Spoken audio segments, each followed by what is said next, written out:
नमस्कार, आप देख रहे हैं न्यूज भारत। तो आइए बात करते हैं आज के मुख्य समाचार में। देश भर की तमाम बड़ी खबरों पर नजर डालते हैं। इससे पहले हमें कमेंट में बताइए कि ये वीडियो आप कहां से देख रहे हैं।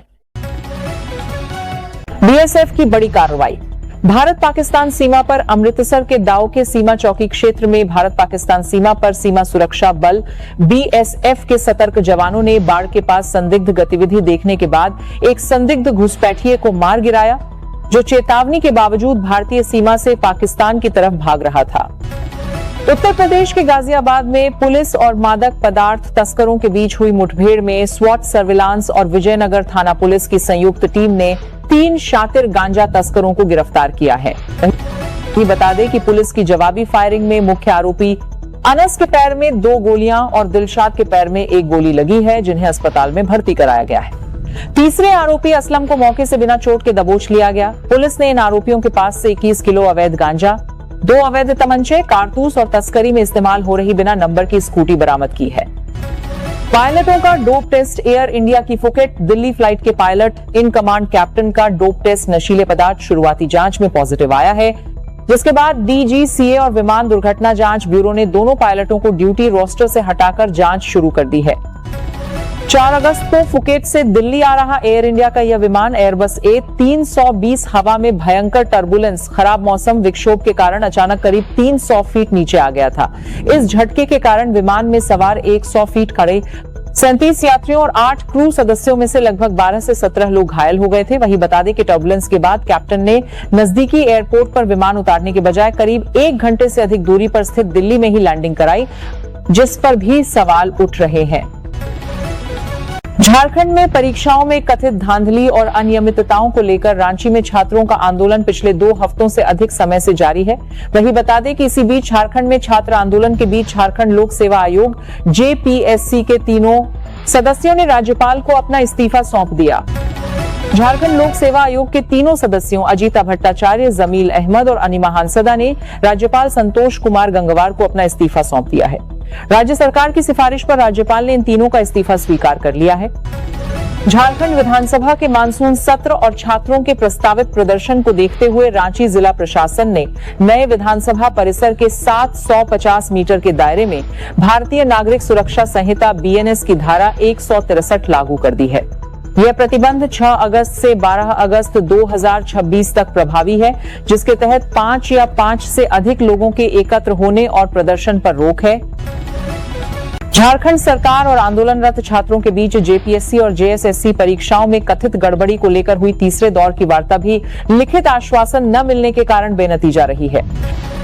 वही छात्र रांची के जयपाल सिंह मुंडा स्टेडियम में डटे हुए हैं और मांगे पूरी न होने पर विधानसभा घेराव की चेतावनी दी है। 6 दिनों से अनशन पर छात्र रांची में प्रदर्शन कर रहे छात्रों ने कहा कि वे पिछले कई दिनों से भूख हड़ताल पर हैं और सीधे सरकार से ठोस फैसला चाहते हैं। झारखंड जेपीएसएससी की 14वीं संयुक्त सिविल सेवा प्रारंभिक परीक्षा में कथित अनियमितताओं और धांधली के खिलाफ सुप्रीम कोर्ट में जनहित याचिका दाखिल कर दी गई है।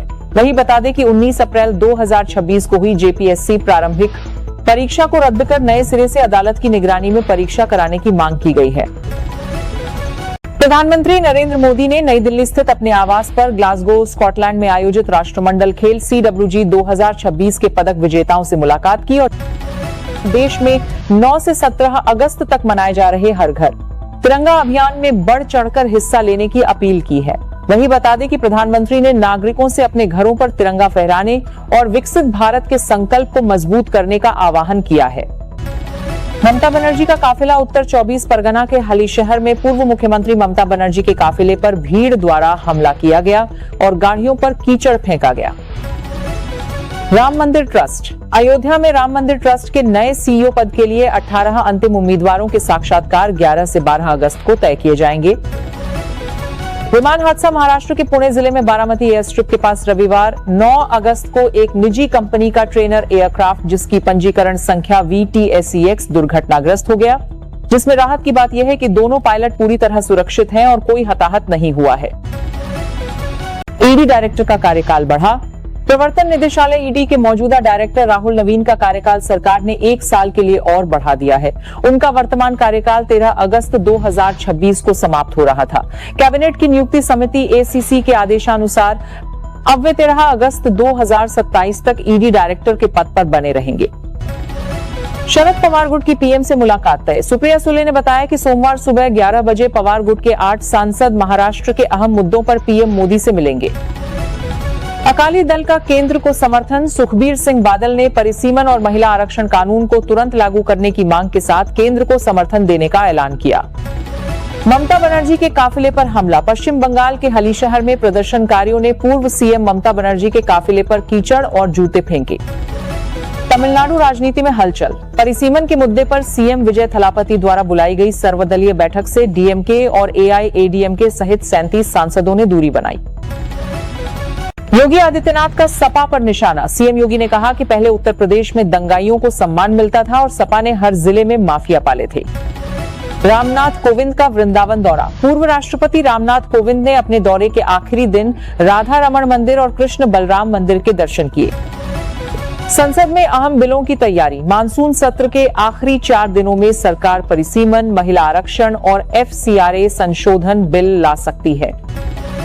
अमित शाह ने किया उद्घाटन। केंद्रीय गृह मंत्री अमित शाह ने मुंबई में national urban cooperative finance and development corporation के नए कार्यालय का उद्घाटन किया।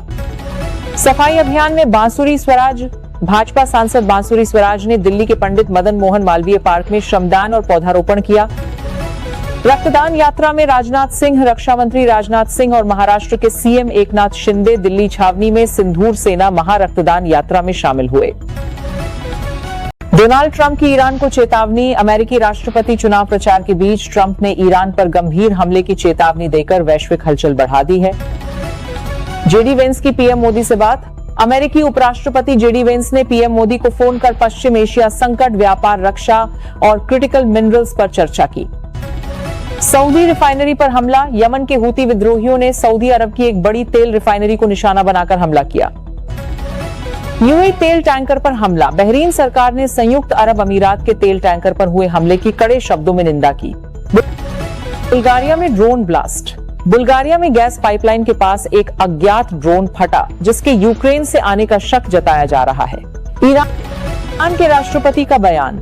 ईरान के राष्ट्रपति ने कहा कि वे अमेरिका से बातचीत के लिए तैयार हैं, बशर्ते वाशिंगटन भरोसे का माहौल बनाए। कोलंबिया में कार बम धमाका। कोलंबिया में नए राष्ट्रपति के पद संभालते ही एक बड़ा कार ब्लास्ट हुआ, जिससे सुरक्षा एजेंसियां अलर्ट पर हैं। पाकिस्तान में ड्रोन हमला। उत्तर पश्चिम पाकिस्तान के सीमावर्ती इलाके में हुए ड्रोन हमले में 3 लोग गंभीर रूप से घायल हो गए। बांग्लादेश के मंत्रियों का भारत विरोधी बयान। शेख हसीना मामले को लेकर बांग्लादेश के गृह मंत्री और एनसीपी नेता नाहिद इस्लाम ने भारत के खिलाफ तीखी बयानबाजी की। बांग्लादेश में तख्तापलट के बाद शांति की कोशिश। नोबेल पुरस्कार विजेता मोहम्मद यूनुस ने बांग्लादेश की अंतरिम सरकार के मुख्य सलाहकार के रूप में शपथ ली। शेख हसीना का भारत में प्रवास। बांग्लादेश की पूर्व प्रधानमंत्री शेख हसीना फिलहाल भारत में सुरक्षित ठिकाने पर हैं। उनके यूके या अन्य देश जाने पर सस्पेंस बरकरार है। बांग्लादेश में हिंदुओं पर हमले। भारत सरकार ने बांग्लादेश की अंतरिम सरकार से वहां रह रहे अल्पसंख्यक हिंदू समुदाय की सुरक्षा सुनिश्चित करने का आग्रह किया है। रूस यूक्रेन सीमा पर हो रहे युद्ध के बीच यूक्रेन की सेना ने रूस के कुर्स्क क्षेत्र में अप्रत्याशित जमीनी हमला कर रूसी सीमा के भीतर कई किलोमीटर तक कब्जा कर लिया है। पुतिन की आपात बैठक में यूक्रेन के इस औचक हमले के बाद रूसी राष्ट्रपति व्लादिमीर पुतिन ने राष्ट्रीय सुरक्षा परिषद की आपातकालीन बैठक बुलाई है।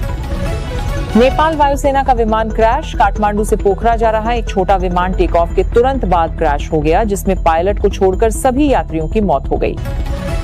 अमेरिका में तूफान डेबी।